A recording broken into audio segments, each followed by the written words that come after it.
Good evening, everyone who are watching this program for India, and good morning to those who are watching it from the United States. Welcome all of you to the live program number 158 at Orthopedic Principles. We are back with our exceptional faculty, Dr. Amit Bhandarkar from the Southern Illinois, United States. Dr. Bhandarkar is an accomplished spine surgeon, having done fellowships across the world from Korea, India, and the United States. And currently, he's a practicing spine surgeon attached to multiple hospitals in Southern Illinois. So today, it's my great honor to bring back Dr. Amit Bhandarkar for this fantastic live program on sagittal balance analysis and key concepts. Over to you, Amit. Thank you, Hitesh. I hope everything is okay up there in India. Hello, everyone. These are a few slides from my side to make you understand what is the buzz about sagittal balance and what are the key concepts. Again, this is a big presentation. I think I will try to make as much as time for the key concept and don't want to get sidetracked. The most important thing here is to understand how to analyze a sagittal imbalance. So we're going to talk about that mostly in this presentation. I'm going to start. So as spine surgeons, we either create a deformity or we treat deformity. Just take this example of a patient treated with a fusion, developed a PJK, extended the fusion, developed a PJK again, had a full fusion. So life is a kyphosing event, and we spine surgeons have to deal with that. And we sometimes undercorrect or sometimes overcorrect the deformity, and we sometimes cause complications. And this talk is all about how to achieve the balance. And the balance we're talking about is in the sagittal profile.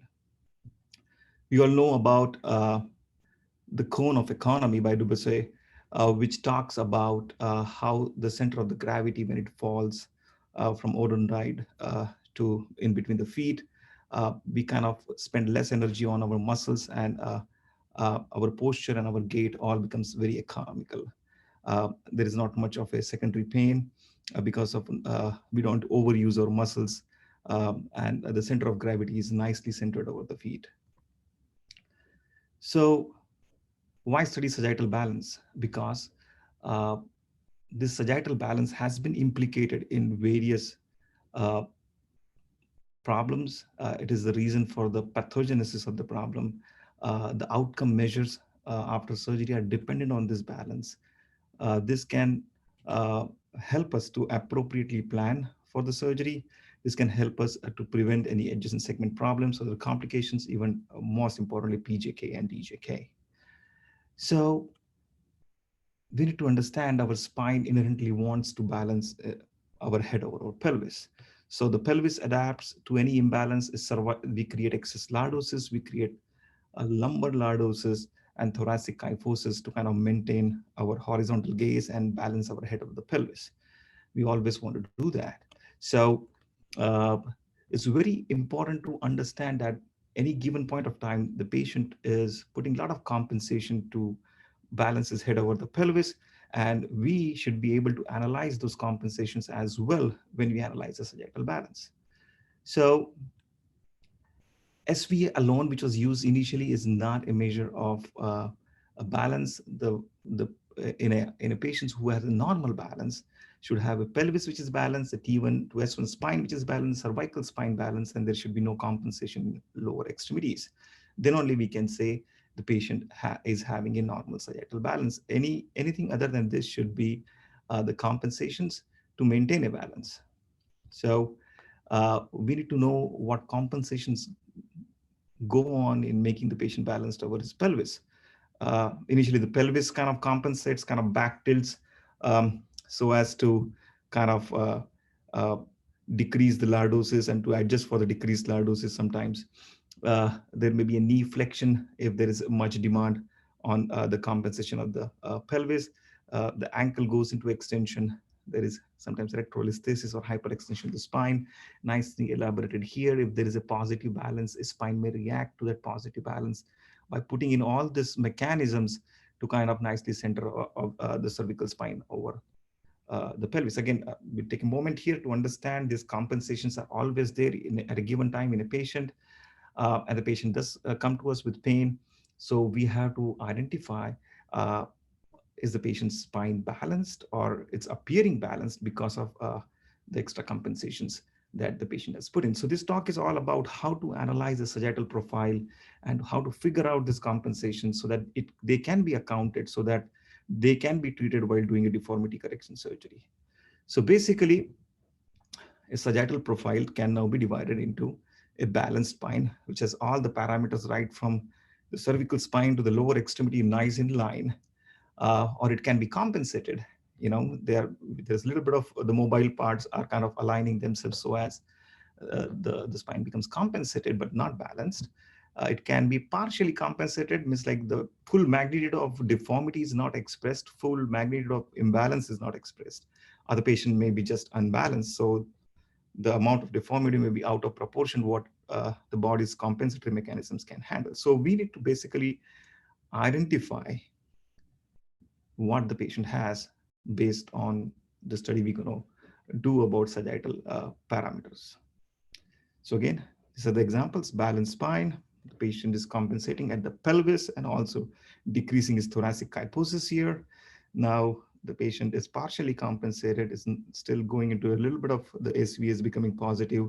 And then now here, you can see that the patient SV has become more positive and the compensation cannot be enough to take care of the deformity the patient has. So what are the problems with sagittal imbalance? If there is a patient who has a sagittal imbalance, the patient has a pain because the muscles have to work hard. There's a disability. There's a poor quality of life. Um, there is adjacent segment disease. There's a cause of failure of instrumentation. There is a poor pain relief with uh, any kind of surgery. If the patient has undergone a surgery, the patient does get sacroiliac joint pain because sacroiliac joint pain, which is an immobile joint, tries to compensate the chances of patient getting dislocation of hip if the spine becomes very stiff, and the chance of having falls. So these are problems of imbalance. I just tell my patients when they come to me, like when I hold something like this, I don't get pain.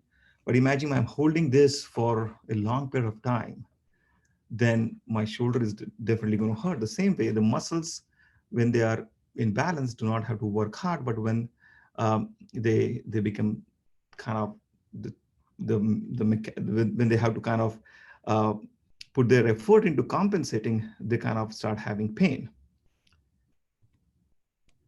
So we all now remember from our orthopedic days about the malalignment test by Drawer Pele. I think one of the first thing that we do when we analyze a deformity is run this test. So there are few objectives of this test. First, to confirm there is a deformity. So they have a global problem of deformity, how much of a total deformity the patient has. Then we have to see where the deformity is coming from. So we have to see how much is the normal LDFA and MPTA, and then we say, okay, this is not normal because the patient's LDFA is less than or more than normal LDFA. So all this malalignment test is kind of ingrained into our orthopedic literature and our orthopedic brain. Now we want to know how we can use this malalignment test principles for spine.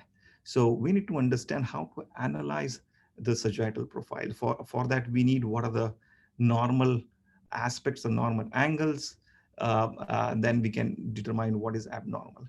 So we need to understand what are the parameters that we are talking about. So it's important that when we are analyzing in spine, and especially when related to balance, we cannot look at spine in isolation. So we need to understand the spinopelvic dynamics. So the patients with uh,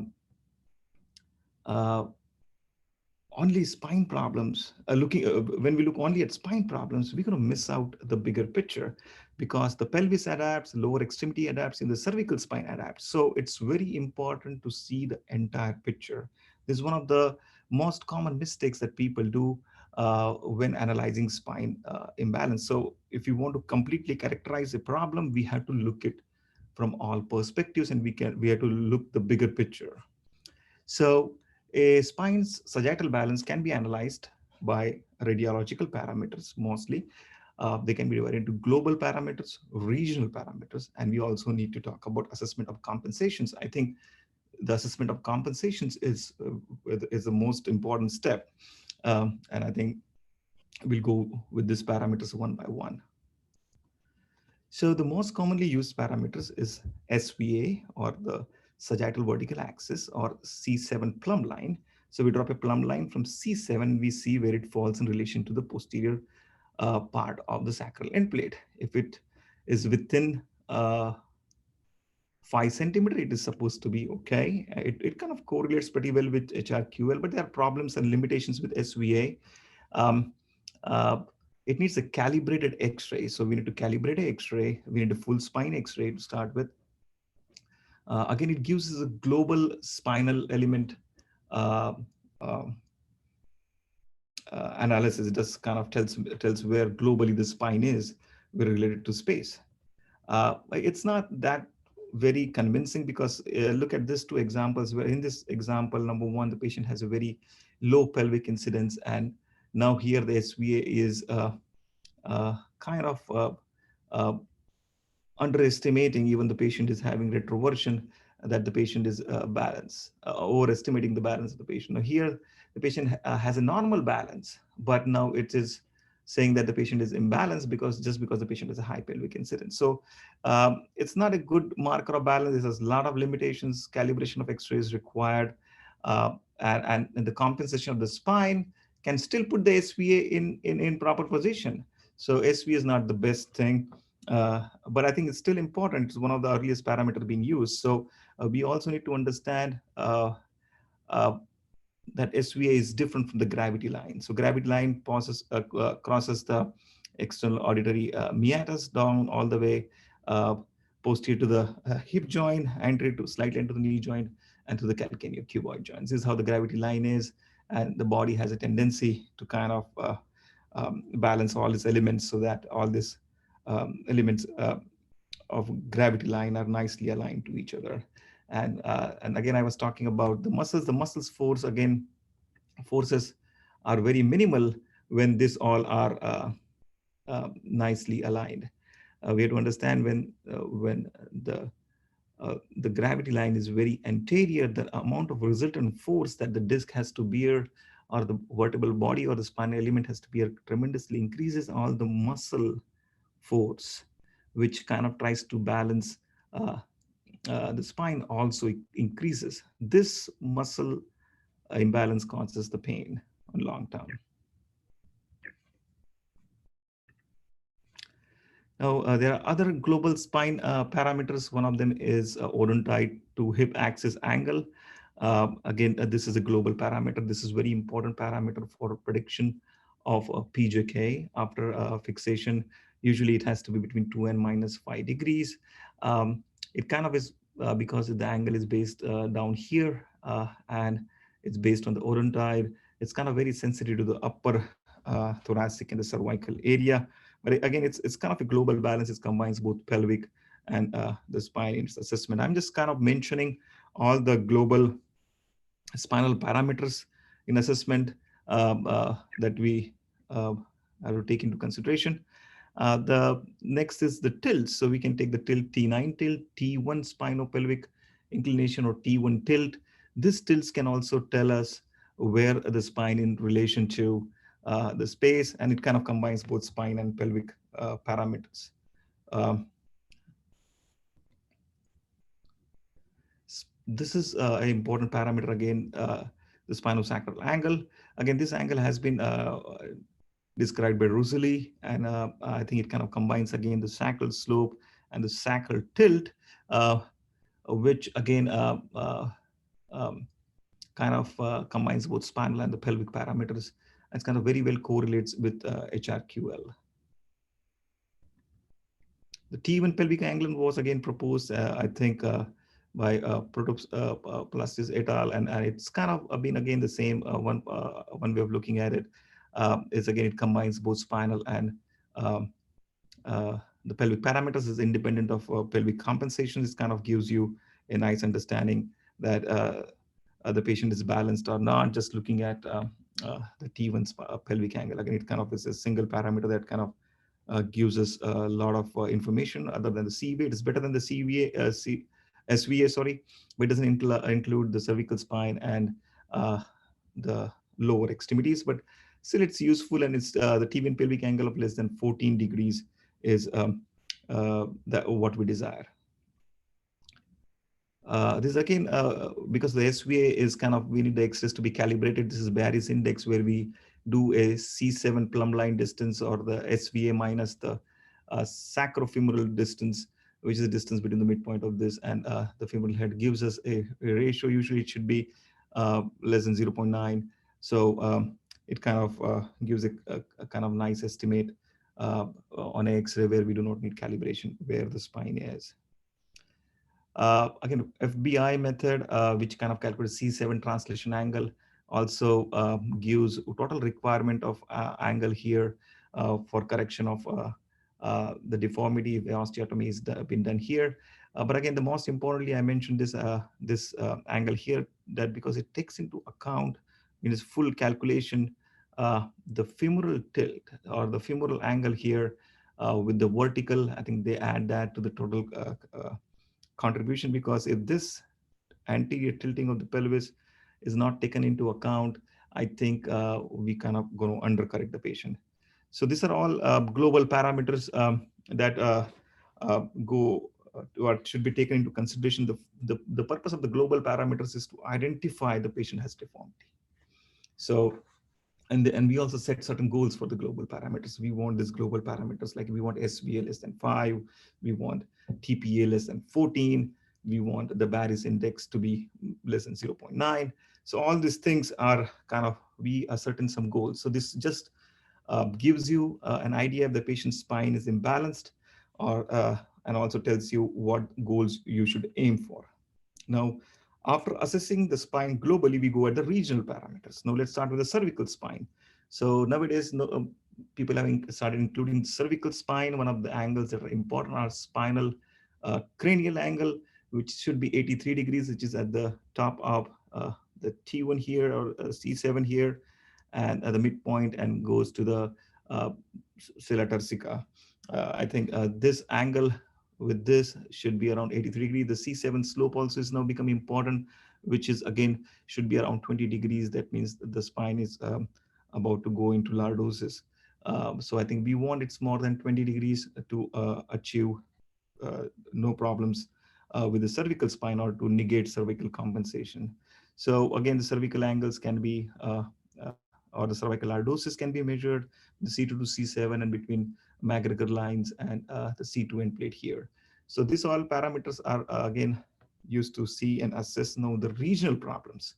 So we need to achieve a C7 slope of 20 degrees to kind of have a good outcome and a nice harmonious cervical spine up there. So we also need to understand the chain of correlation. Does the pelvic incidence and the lower lumbar spine correlate with all the cervical parameters? No. The T1 slope is the major thing, which kind of correlates with thoracic kyphosis. These are the main correlating thing, which kind of determine the cervical lordosis. So this has an influence here. So cervical spine parameters also needs to be studied when we want to completely analyze the sagittal spine. Now let's go to thoracic spine.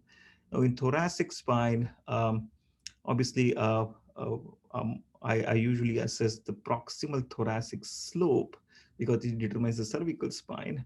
And it also is very important parameter, which I will discuss further why it is important, because it forms a part of spinal equation. I did a paper around 7-8 years back where we studied sagittal profiles of patients with normal balance who had degenerative scoliosis. And this is a very important parameter. I see how much is the proximal thoracic slope, this proximal thoracic tilt, thoracic apical tilt, and the coxospinal angle gives indication this where is the thoracic spine with regards to the femoral heads. It also has important correlations with the lumbar spine, and also has correlations with thoracic kyphosis as well, as I would discuss further. Again, we'll talk about these ratios in details, why these are important. So the coxospinal angle by thoracic kyphosis is always constant in balanced spines, is around 0.31, or if that is more than that, then there is a possibility that the patient has more of a lumbar spinal deformity. So we will talk more about that as we go. And same with the thoracic apical tilt and the lumbar lordosis, the ratio is around constant, about 0.2. But if it's more than, again, 0.31, then the possibility is that the contributor of the deformity is coming from thoracic spine. So we'll talk about when we discuss how to quantify the compensation, but these are the parameters that I want to describe here. Proximal thoracic slope is self-explanatory here, proximal thoracic tilt and thoracic apical tilt. So obviously we all know the spinal parameters or the regional parameters for the lumbosacral spine. We don't want to measure the anatomical way of measuring lordosis, but we need to find out the inflection point, and we need to measure this lordosis uh, as geometric parameters. So this is cervical lordosis, thoracic kyphosis, this inflection point we need to know, and this lumbar lordosis and sacral slope. We need to acknowledge that the 70% of lordosis comes in the lower lumbar spine. So we have to further divide this lordosis into lower lumbar spine and upper lumbar spine lordosis. We need to understand if this is the ellipse, then the majority of the lordosis comes from the lower lumbar spine. The thoracolumbar spine does not have much of a lordosis. And if it's showing lordosis, then possibly it's compensating for the lordosis. So again, this is again one of the way to identify the problems in the lumbar spine. Uh, so it's very important to understand L5S1 is usually 40% of lordosis, L45 27% of the lordosis. This is a very um, key figure. I always keep this to even plan when I'm doing a short fusion as well. So the game changing parameters, I call them, because uh, uh, I think those kind of changed the way we look at the spine, the pelvic parameters, because there is so much of spinopelvic synchrony that was missed for a long period of time, and we had a lot of troubles and a lot of failures of fixation because this area was neglected. Now, we need to understand there are three major components of pelvic parameters. Number one is pelvic incidence, uh, then is the sacral slope and the pelvic tilt. When the anatomical parameter which always remains constant is the pelvic incidence. It tells you where this sacral end plate is in relation to the femoral heads. So I think we all need to practice to look at all the x-rays about pelvic incidence calculated by taking a perpendicular at the sacral end plate, and then going ahead and joining this midpoint to this hip axis and taking this angle. The important relation here is that pelvic incidence is equal to sacral slope plus pelvic tilt. Pelvic tilt increases in retroversion, it decreases in anteversion. When the pelvis rotates anteriorly, the pelvic tilt decreases and the sacral slope increases. When the pelvic rotates backwards, the sacral slope decreases and the pelvic tilt increases. The pelvic incidence obviously is an anatomical parameter and remains same. This important thing needs to be understood. Now, this is how the pelvic incidence kind of determines where the sacral end plate is in relation to the femoral axis. Now you see this is a high pelvic incidence. This is generally closer and down to the femoral head, and the pelvis is going to be wider in this patient. With a low pelvic incidence, the pelvis is usually thinner in this patient. As you can see, the pelvic in low incidence is thinner. You can see the lumbosacral L5S1 is very high up here, L5S1, but in here in patient with high pelvic incidence, L5S1 is buried deep down. So this is how it is a morphological parameter. Once you are adolescent, it doesn't change with time.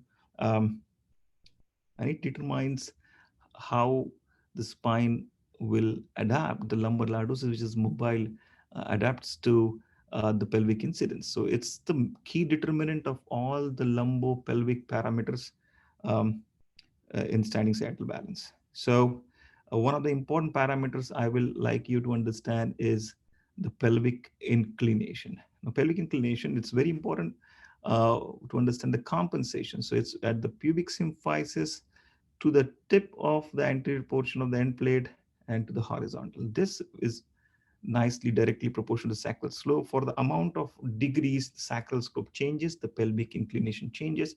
We also need to understand the anterior pelvic plane. Now this pelvic inclination, why this is important? Because in most of the standing patients, this value is around 60 degrees, one of the most constant uh, parameters in which the patient is standing. This parameter is always around 60 degrees. So what are the normal values in asymptomatic adults? We need to know that.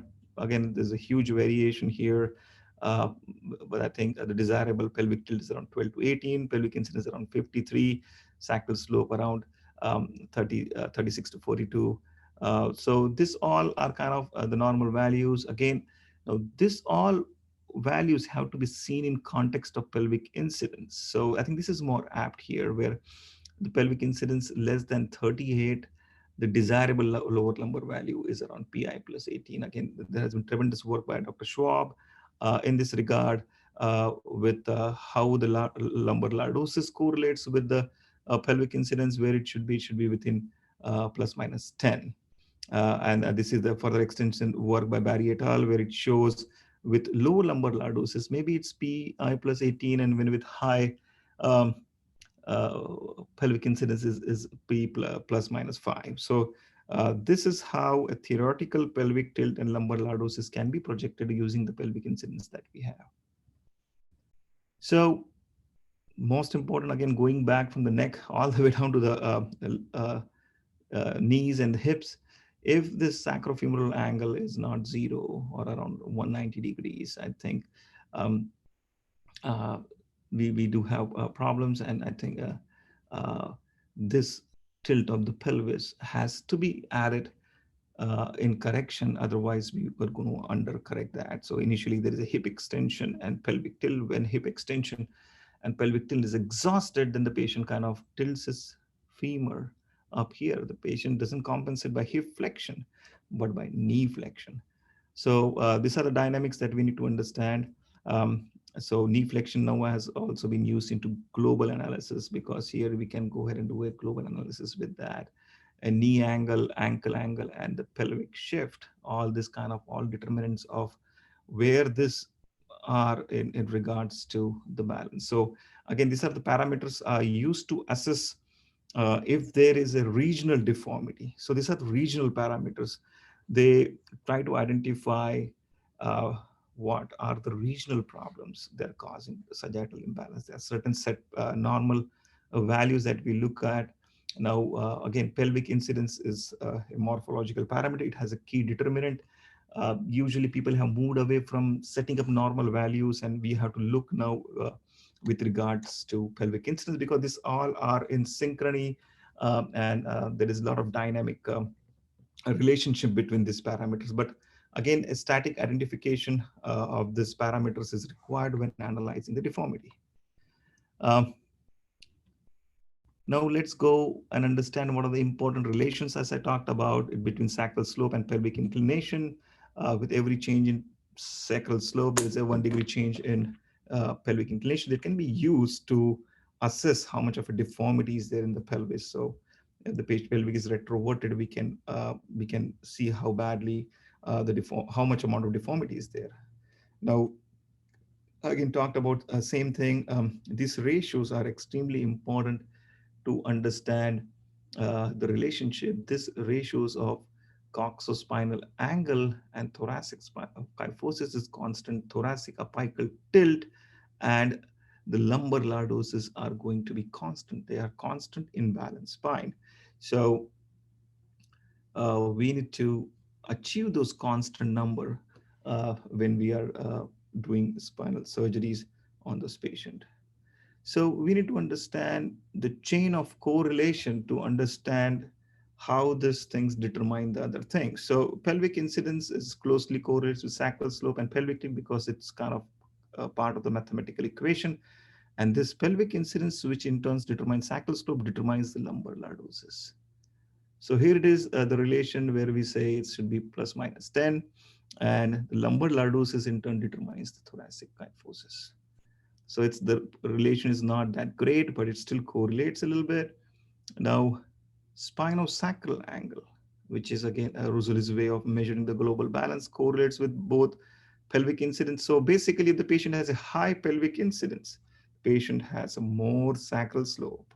If the patient has a low pelvic incidence, the sacrum becomes more vertical. This needs to be understood, and the spinosacral angle becomes more with high pelvic incidence and low with less pelvic incidence. So the the amount of tilt also uh, uh, is kind of important. If the patient has high pelvic incidence, the patient is able to tilt more. So uh, this all parameters all parameters, some of the parameters strongly correlate with the outcome measure. One of the first are T1 sagittal tilt, kind of very closely correlates with the outcome measure. We want it around 1. So SVA strongly correlates with the uh, uh, quality of life measures and the pelvic tilt. So I would like to focus on only these 3 parameters when we analyze the patient is having pain when it comes to clinic. Maybe we can go ahead and see how much of a pelvic tilt the patient has. I think the pelvic tilt has to be focused. I think this is one of a directly correlating thing with patient's pain. Also T1 tilt and SVA as well. So I think this is a very important slide to keep in mind when we analyze a patient afterwards surgery. If the patient, we had done a single level fusion and the patient still has a lot of pelvic tilt, maybe that's the reason why the patient's pain is there. Maybe we did not correct the deformity good. Even the patient appears balanced a little bit. So I think pelvic tilt, all these parameters, I think their correlation with quality of life measures is also very important to understand. Now, just to understand the other aspects of relationship, again, I talked about T1 slope. Now, why this T1 slope has become so important for me? I think, again, when I did a paper around 7 years back, we put this geometrical relationship of T1 slope, thoracic kyphosis, lumbar lordosis, and sacral slope. Again, this is uh, a geometric classification of lumbar lordosis, not and kyphosis at the inflection point. You see that these are all complementary angles and they form this equation. Thoracic slope plus lumbar lordosis is always equal to uh, sacral slope plus thoracic kyphosis. This is very important um, equation because it can be used to determine what a ideal uh, other parameter will be. So this equation satisfies all spines, balanced and imbalanced, and this can be used to represent a spine virtually in the space. So again, if you do this ratio of lumbar lordosis by thoracic kyphosis plus sacral slope, because lumbar lordosis closely correlates with thoracic kyphosis and sacral slope, this ratio 0.7. Again, the angles in doing a malalignment test, doing angles where the spine is very dynamic do vary, and there is a lot of compensation do vary. So these ratios have been devised to kind of give a malalignment test. So this ratio is almost 0.7 in a balanced spine. So now let's go away from numbers because we sometimes do too much into numbers and then we do not look at the bigger picture. So I think Roussouly has done extremely great job in understanding the problems with numbers, and now he has gone back to shapes. Again, he has integrated some of the numbers there. So if the pelvic incidence is less than 50 and more than 50, divided into 2 major subtypes types, and then there are 4 classical types of Roussouly's profile. These are known as morphotypes of shapes of the spine. These are normal shapes that we can classify a individual saddle profile into. So again, he has seen that patients who have sacral slope of less than 35 degree usually kind of tries to go ahead into this profile, and type 2 with again a little bit of this profile is also seen with between 30, if it's cycles within 35 to 45, you usually see this profile, which is very balanced profile. Uh, and L4 is kind of hyper lordotic profile. Again, this all is seen in patients with higher sacral slope with higher pelvic incidence.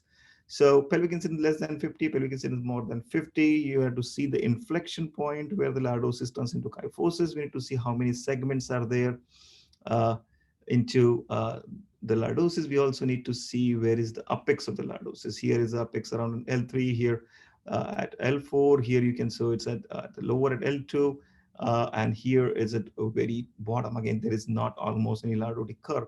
So this is the desirable curve. Now, why this? These are the normal phenotypes or morphotypes that are seen with regards to patient sagittal profile. This is a very important assessment of a patient sagittal profile, because now we ascertain a shape. So we say what shape the patient's spine is in. If this is type 3, this is very desirable. If the patient doesn't have type 3, then we can actually say this patient has chances of getting a facet arthropathy in type 1 here, and discal problem, thoracolumbar junction. Patient may have more chance of having discopathic changes in type 2. And this is the area where it is vulnerable for having positive sagittal balance if this lordosis is obliterated.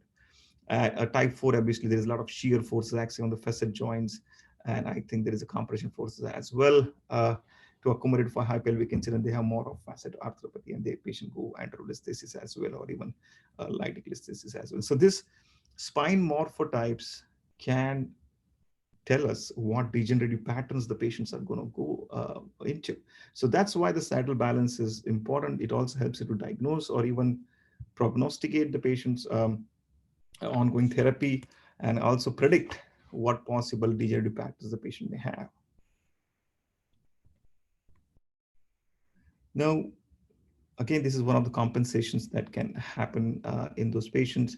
Say if there is a loss of lordosis, the patient compensate with leaning back, or severe tilting around 15 degrees may cause, again, Bastrop syndrome or impingement of the spinous process and facet hypertrophy.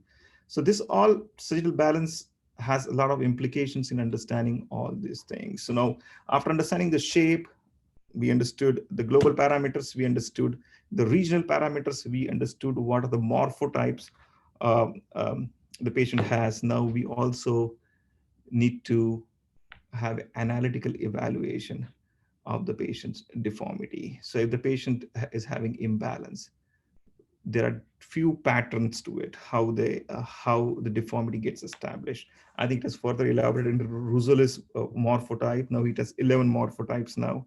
But just to be comprehensive, this is Balege.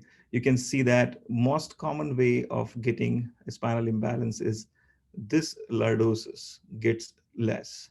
And for that, the pelvis compensates, and the pelvic then compensates. So this is now retroverted, and then you have knee flexion as well. This is the most common way, and then when it fails, you have a positive balance. This is the most common way of having problems as we age. So we will see that. So this is one. So we call that this is the problem of lumbar lordosis. In this sagittal profile, we can see the second sagittal profile is the patient actually produces increased sacral slope, because what the problem is, problem either has the knee osteoarthritis or a hip osteoarthritis, so that this is fixed and he cannot extend it backwards, and then he puts more lordosis to accommodate that, and then he fails. So if you just do a total hip replacement in this patient, they do pretty good. So this, so we can look at a sagittal profile and say this patient has a possible problem with the hip and the knee. And there are other patients who have more of a thoracic kyphosis, and they puts a lot of lumbar lordosis, and then again goes into retroversion, and they fail. So now this patient has a problem with thoracic kyphosis. So we should be able to critically analyze a patient's sagittal profile and say, hey, this patient has a low sacral slope and increased thoracic kyphosis. This patient has more majority of problem coming from thoracic spine. So again, this is the one way of analyzing, and we need that information again to identify where we need to correct it, because we don't want to correct this deformity into a lumbar spine when the problem deformity is in the thoracic spine. So again, the aging mostly alters the lumbar spine. That's where called the type A deformity, where initially the lordosis decreases, retroversion increases, and then ultimately we compensate with the flexion. So this retroversion capacity to retrovert the pelvis, what determines it? So it is determined by the pelvic incidence. Higher the pelvic incidence, there's more chances of tilting the pelvis back. So again, going back to Roussouly's classification, type 1 and type 2, which is low pelvic incidence, they cannot have too much of pelvic tilt, so they cannot compensate much there, and they're more high likely uh, to fail with positive sagittal balance. When patient with a high pelvic incidence, they can tilt this much as compared to low. So it's important to understand the pelvic incidence and its relation and how it assess the compensation. How to assess the compensation? This is a very important part of the talk, and this will help us to comprehensively correct the deformity if we understand where the compensation is coming from. So in the pelvis, we study the pelvic inclination I talked about. Again, it's usually 60 degrees. And the sacral slope in the pelvic inclination is less, then we think that possibly the patient is having a kind of backward tilt, and we need to add to that deformity correction. Now we also need to look beyond the bony measurement. Some people, um, their muscles are not very strong enough to even compensate, even though we do a full correction of these patients, uh, like these hamstrings and abdominal muscles, and they ultimately have to kind of break them to go to their original length, because if we lengthen too much in a patient who has been so used like this, so we sometimes do all the things good, but we can still fail because we did not account for the muscle pull as well. So those also needs to be taken into consideration. This is a very important slide. So we are assessing the patient's sagittal balance, and uh, Lee et al. Asked the patient to just take a walk after some time. And when they took a walk, they saw that the pelvic retroversion just disappeared. So if this patient's pelvic retroversion or the positive SVA appears after they walk and they come back, this is a sign of sarcopenia or weak muscles. So these patients have very poor surgical candidates. Even though you completely correct the deformity, like I shown before, these patients are just not going to do as great. Uh, so uh, this patient, even though he's kind of retroverted initially, but when he walks, it's kind of uh, goes back to a positive SVA. These patients are not good indication of sarcopenia. That this need to keep in mind. Again, I talked about how knee osteoarthritis can influence. So a little bit of flexion deformity here can cause ablation of lordosis. If it's too much, more than 10 degrees, the patient gets into positive sagittal balance. So again, when we assess a sagittal profile, there's all work in synchrony. So if any problem here may also call problem in the spinal parameter as well. So it's very important to include the femoral angle as I described the FBI method. So again, I'm going back to the same thing. How do we quantify the compensations? We quantify the compensation by using a pelvic inclination and sacral slope. The ideal sacral slope for the equation can be designed is equal to 60 degree, which is the normal value of pelvic inclination minus the observed pelvic inclinations. It should give us a value of desired sacral slope. So this is how we are trying to identify what are the ideal values that we can put into those equations so that we can create a virtual spinal profile. Now, we again try to identify the CSA by TK. If the ratio is more or less and it's more deviated from normal, then the lumbar spine is more contributor of the problem. We also have to do the leg assessment, critical assessment of the sagittal profile to understand if it's coming from the hip, lumbar spine, or thoracic kyphosis. We also do these two things to understand where the major deformity is coming from. TAT by LL also gives you a ratio. If it's deviated from that, then basically the problem is in thoracic kyphosis. So this is very critical concept. We use this too. We also do a critical analysis by leg to understand where the problem is coming from. Now, say we understand it's from the lumbar spine. So we can use the spinal equation and find out how much thoracic kyphosis or how much lumbar lordosis is desired. So we can identify uh, how much of a lumbar lordosis is desired, and we can calculate what is the ideal lumbar lordosis. So using this ratio, which is again very constant. So by this way, we can predict how a normal sagittal balance will look like. So the final equation can then be predicted, as you said, and we can also take into consideration if you are doing into lumbar lordosis, further understanding of morphotype, what morphotypes we need to correct it to.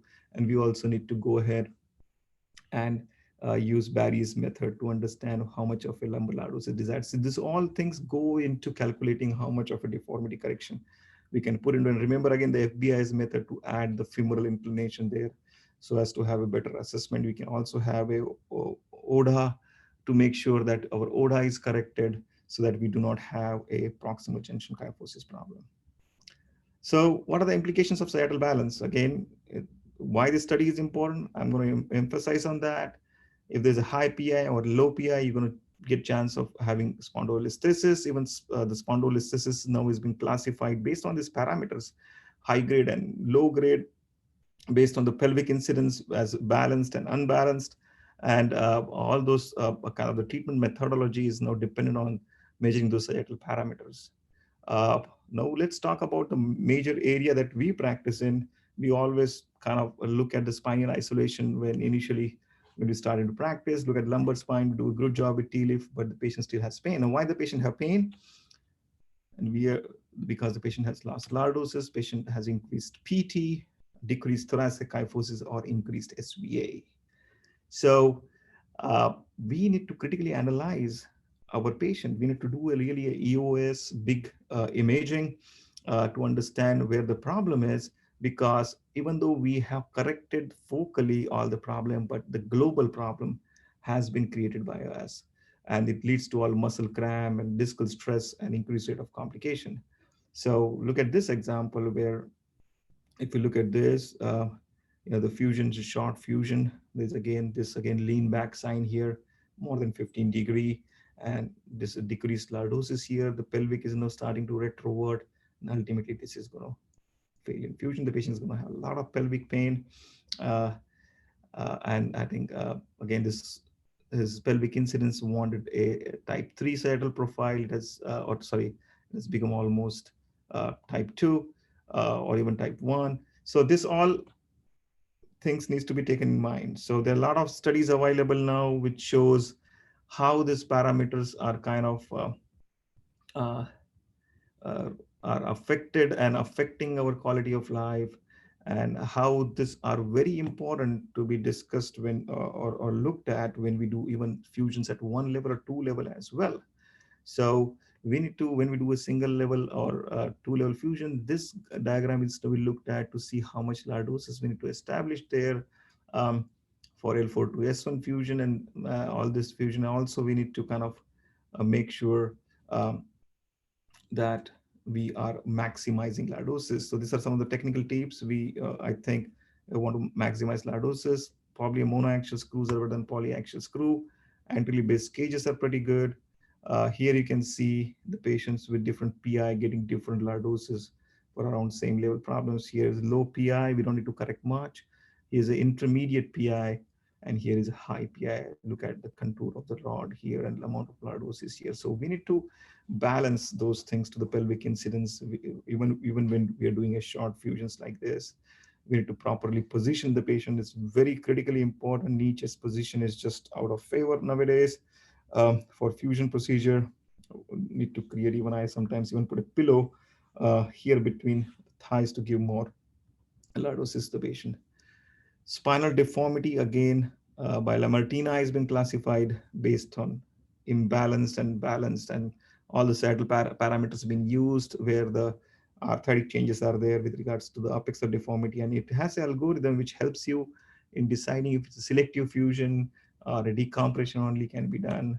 Uh, Now, this is a very important recent development into the deformity. Again, Here we see how is the natural evolution of the spine morphotypes into different deformities that can happen. So Roussouly has identified 11 morphotypes like this.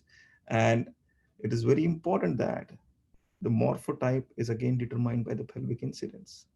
So if you have a high pelvic incidence and if you restore by doing surgery to type 1 and type 2, it's not going to work. So we need to restore uh, the spine shape or morphotype based on the pelvic incidence that we have. So I think this is a further understanding of the problem we need to go. I think it's beyond the scope of this talk, but I think it's a very good development going on in this field as well. Now there is adult deformity classification by Schwab again takes into account all these parameters. So these parameters have now become ingrained in spine surgery. Everybody initially said, no, we just need to go from back and correct and put as much lardus as possible. No, there's a lot of things that have come into consideration to uh, determine what type of curve it is, and it will also help us in determining uh, uh, the treatment of this patient. Again, here, this is by Mumanani et al. This is the algorithm based on uh, the sagittal balance, how to treat a patient with adult spinal deformity. If the patient has SV of less than 6 and PT of less than 25, if there's a mismatch, if there's lateral listhesis uh, and coronal club, then we can go ahead and do uh, smaller surgery. And so there are a lot of uh, uh, algorithms that are now totally based on the sagittal parameters. We need to understand that. I think the talk cannot be complete without understanding the implications of sagittal balance into the total hip arthroplasty, because hip spine relationship, again, it's been a little complicated, difficult to understand. I will do my best to kind of give a little brief overview. So again, the functional anteversion, I'm talking about functional anteversion in high incidence is less, or the anterior hip coverage is more in patients with high incidence and low in patients with less incidence. So, um, it is important to understand when we stand, our anterior coverage is more, but when we sit, our anterior coverage is less. Now, the further relationship is very important. The pelvic incidence also determines what the sacroacetabular angle is, and sacroacetabular angle and the acetabular incidence and the acetabular tilt determine how much of a pelvic tilt the patient can have. The pelvic tilt is determined by the sacral slope and also by the acetabular tilt. So this all parameters are greatly been now topic of current research, and they will influence, like the important relationship here is the sacroacetabular angle is constant. It's a combination of sacral slope and acetabular tilt. And the important thing is the pelvic incidence from acetabular tilt is always equal to sacroacetabular angle. So there are a lot of new things which will help us to tell if this patient is going to get impingement, if the patient is going to get dislocation. Again, these are all sagittal parameters. So this is a sacroacetabular angle, which is a combination of sacral slope and the acetabular tilt, again in the sagittal section. So, and this is how what happens in sitting. In sitting, there is a retroversion of the pelvis. There is a decrease in sacral slope and increase in the acetabular tilt. Now we need to identify where to place this, because let's go by example. So in this patient, there is an increased lordosis. So in increased lordosis, there is a increased uh, uh, increased coverage, or anteversion of the pelvis, increased anterior coverage of um, the uh, the femoral head. The increased anterior coverage of femoral head when the patient sits may cause pain, and when it may even cause impingement and posterior dislocation.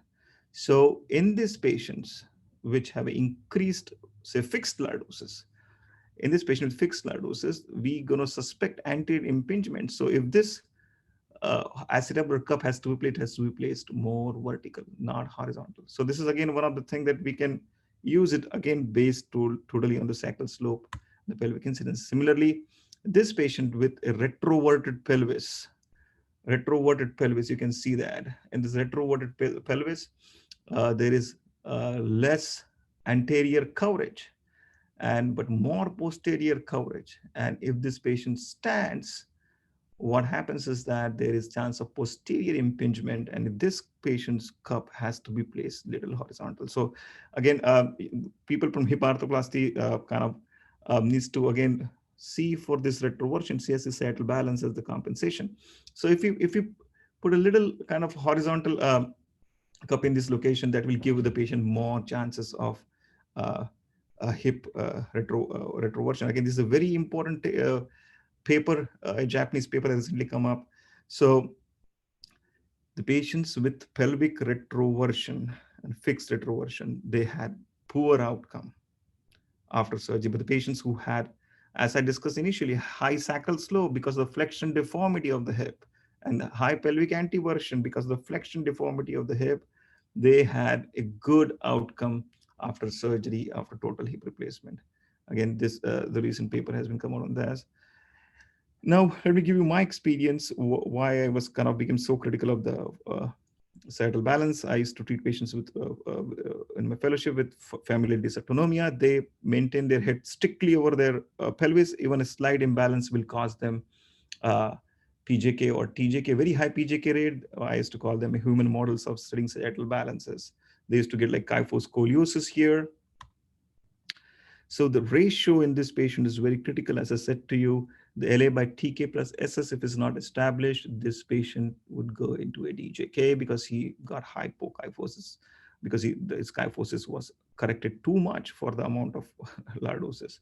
So similarly, when the ratio was established to 0.7, the patient has a nice harmonious back correction. The patient always wanted C7 centered totally over the posterior part of the sacrum. So again, uh, this is again the summary of the malalignment test that I discussed here today, or the misalignment test. Is analogous to Maron is the lower extremity. So the mean axis deviation is the SVA. Instead of the angles, we use ratios because it's a dynamic area. And instead of this angles, we use the ratio of LL by TK plus SS. So we quantify how much is the pelvic problem by using pelvic inclination, calculate the ideal sacral slope. Then we go ahead and use the spinal equation. We also identify where the problem is based on all the parameters that we discussed before by TAT, um, uh, by LL, and also by coxospinal angle by thoracic kyphosis. Uh, So this all CSA by TK and TAT by LL are used. Their constant is around 0.21. And if there's a deviation, then it helps to identify where the problem is. We also critically analyze where the problem is. And after that, we quantify the maladaptation thoracic and the lumbar spine, or the deformity. And we try to determine where are we going to correct. If we're going to go to lumbar spine, we need to find out what the ideal lumbar lordosis should be. We also marry it with the morphotypes, what morphotype the patient has a high pelvic incidence. Obviously, the patient needs to have a high lumbar lordosis. We again use the figures by Berry et al. It should be plus minus 5 with the PI, or maybe use Schwab's equation. We also have these basics global parameters to um, kind of satisfy SV of less than 50, PT less than 20, spinopelvic harmony. This is very important too. And restoring the morphotype as well, the T1 spinal angle. The T1 should be less than 1. So this is how we correct the deformity. I think, again, this is uh, this is part about analyzing the deformity. Right now, once we characterize the deformity in totality, we will be able to understand where the problems are, and we now have understood why the patients with fusions have pain, because most of their sagittal parameters have still not been met to the optimal level, and they directly correlate with uh, the health quality life measures. So I think this talk was all about analyzing, understanding how different dynamics play with each other, how different segments of spines are related to each other, and how it is important to look at spine, uh, not to look at spine only in isolation, but look at the saddle profile starting from the head all the way down to the foot in a complete way. so as to analyze where the problem is and then go ahead and correct the deformity in the best way possible, so that all these compensatory mechanisms are being taken care of. I think I'm done here. Thank you, Amit. Very I, exhaustive. oh yeah, And I think it's it's a complex topic. I mean, it needs a lot of research, and I'm glad to see that you've done a lot of research work on this particular subject. right. Thank you. No, it's a little complex understanding. That what my point here is that even though it looks like complex superficially, this is where everything is going. Nowadays, every back pain people say are asserting to sagittal balance. So I think the first thing if anybody can take from this talk is that start taking full spine X-rays. To take full spine X-rays, even look at the pelvis, hip, and everything together. Nothing in isolation. And Amit, do you require the EOS imaging always? Because it's not available everywhere, isn't it? No, I don't like. We just kind of stitch the pictures together even here. So I'm like they were. I had luxury of having that at some places when I used to work, but it's not available everywhere. You're right, and it's expensive. But we stitch images. But I think if you have a protocol how to take those images, and if you have X-rays by like means to stitch those images together, I think it makes a lot of sense. But I think uh, uh, the key point here is that at least try to get those pelvis and hips too in those pictures, even cervical spine too. Now, Amit, a very common scenario among orthopedic surgeons is when you have a patient with ankylosing spondylitis who has a spine as well as a hip problem. So, how do you address on what are you going to do first? I mean, a brief method. I'm sure you mentioned a lot of about the pelvic anteversion risk of dislocation, anterior impingement, posterior dislocation, and the vice versa with retroversion. So, how do you really go about it? Yeah, like basically it's a no-brainer for me. If the patient has a lot of hip problems and ankylosing spondylitis, it's an easy fix. It gives uh, more room for the patient to go ahead and retrovert his pelvis to get balance. So I almost do kind of ask the patient to get his hips if the hips are affected. If the hips are not affected and just compensating, then possibly I may correct into spine. But again, I think if you critically analyze those, this is a sagittal profile is usually the thoracic kyphosis. If that thoracic kyphosis is the driving force for the deformity. So if the thoracic kyphosis is determining that the patient is in retroversion, then obviously spinal surgery needs to be done first. But if it's the other way around, that the patient hip is affected and it's in flexion deformity, causing obliteration of lumbar lordosis and not much changes in the thoracic spine, then possibly it's the hip which is causing the problem. And in that scenario, a proper hip replacement is pretty good. Again, it has to be, if it's an anti-verted hip, we have to make sure that you place that cup appropriately on table. And I think the last slide, one of the last slides that you mentioned, where you have a pelvic retroversion, is that when you have the bad prognosis, isn't it?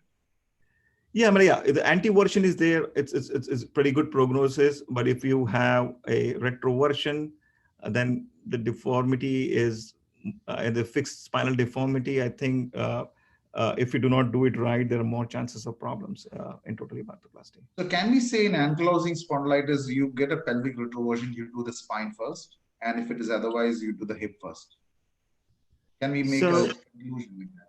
no, it can be both ways because it affects the hip too. So you can look at this patient is almost like Angspons patient here, right? This patient I'm showing on the screen. Yeah. Yeah, like so this patient you can see that he if he has a lot of fixed retroverted pelvis. This patient, their cup, if not put, if they put a vertical cup, he's going to have terrible problem standing. So if you want to help this patient, okay, you say, and this all problems are coming from spine, I will go ahead and do the spine first, okay.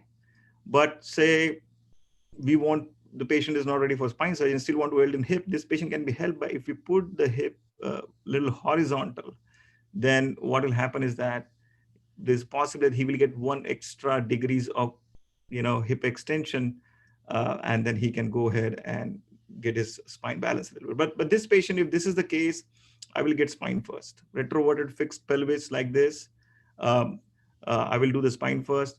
But if the patient has a anteverted pelvis, flexion deformity of the hip, then possibly I will go ahead and do the hip first. Okay, because that's a very important slide, isn't it? Because this is a very common scenario where you have a coexisting disease, a hip and a spinal disease. So understanding a pelvic anteversion.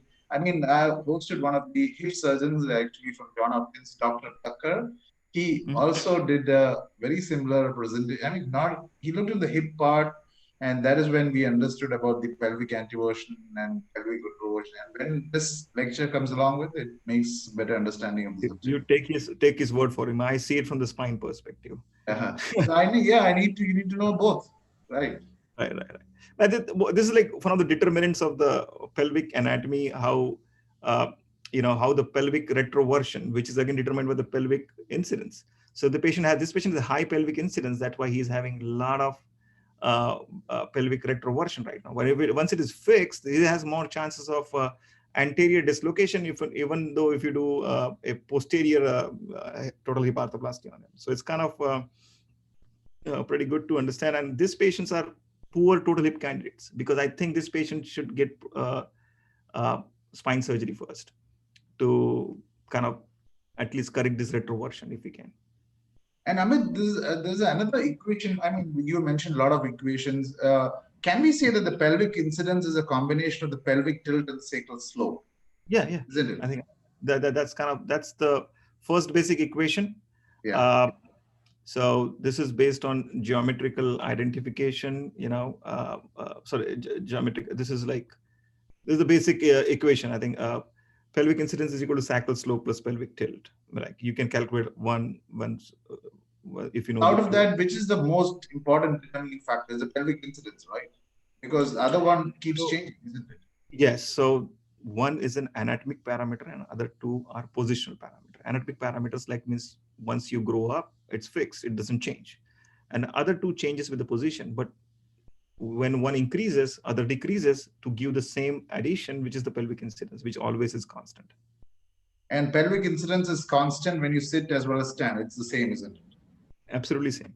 And what about pelvic tilt and sacral slope? It changes, isn't it? Very good. So I think when you sit, your pelvis retroverts. Retroverts means rotate on the femoral head. When you rotate on the femoral head, what happens? The sacral slope decreases and the pelvic tilt increases. When you stand, you antevert. So what happens is that your pelvic tilt sacral slope increases and your pelvic tilt decreases. So pelvic incidence is constant. Pelvic incidence is constant. So basically, ability to tilt backwards of a spine, right, kind of is determined by pelvic incidence. If you have more pelvic incidence, you can tilt your spine backward more or retrovert more. And if you can retrovert more, you can compensate more for pelvic maladaptation or any spinal imbalance. And once you have those adaptation in place, it's very important to find out those adaptation, because if you just do not correct the deformity to an extent to get rid of that maladaptation, the patient will never get rid of the pain. Because this patient who is constantly backward tilted to maintain his balance, I think, and if you do not correct the deformity completely, then what will happen is that the patient is going to still have pain. Okay, Amit. I think that's all the questions that we have. Thank you, Amit, for this fantastic session. I mean, half of things went above my head, but I really could comprehend quite a lot of things. And I'm sure there's going to be another equation that's going to come out, like Einstein's equation, Bhandarkar's equation soon. This is my equation. I don't know. I just kind of. I saw this is thoracic harmony. Am I right? Yes. So the spinal equation is like a simple equation: thoracic slope plus lumbar lordosis equals sacral slope plus thoracic kyphosis. The importance of this equation is that you can represent a spine in 3D space using this equation. And what you can do is that you can predict how will a standing saddle spine will look like based on number of lordosis you're adding. I think that's taking one step further, but I think let's see how it goes. Okay, thank you, Amit. And it's lovely to see that equation come up, and I hope it gets cited and becomes very popular. Thank you, Amit. No worries. Thank you.